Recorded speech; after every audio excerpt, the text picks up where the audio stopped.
dukkana dhoysatti kophaa imimmaan jalalaa warra raphaa yeroo dabarsinee gammachuu garaan koo dadhabee raanfachuu yeroo dabarsinee gammachuu garaan koo dadhabee raanfachuu.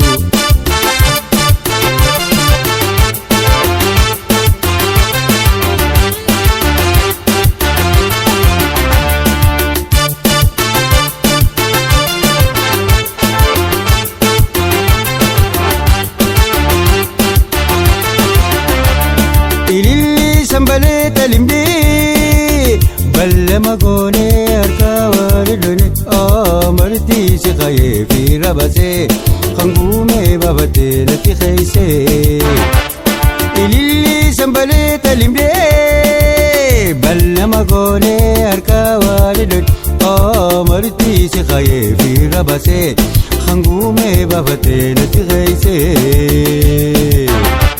Halkan dukkana dhoysatti kophaa imimmaan jalalaa warra raphaa yeroo dabarsinee gammachuu garaan koo dadhabee raanfachuu yeroo dabarsinee gammachuu garaan koo dadhabee raanfachuu.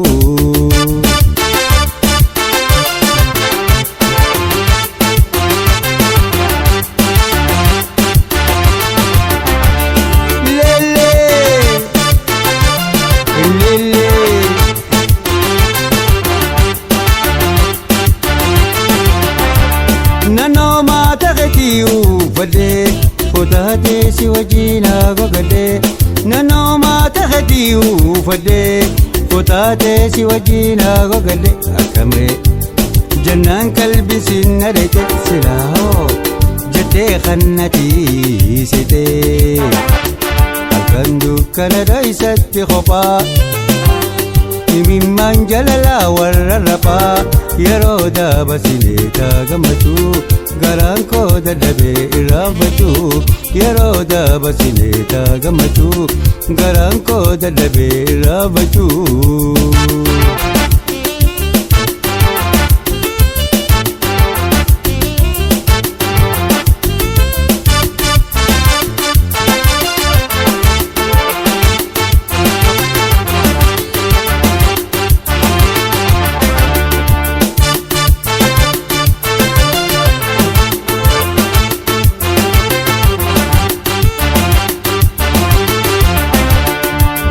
Walbarree kan jalqabaa oguun yaadadhu nin ajaa'ibaa jalaalaa gammachuu xiyyatetii garaa dachiitti na wajjin galtii. Ogaa walbarree kan jalqabaa oguun yaadadhu nin ajaa'ibaa jalaalaa gammachuu xiyyatetii garaa dachiitti na wajjin galtii.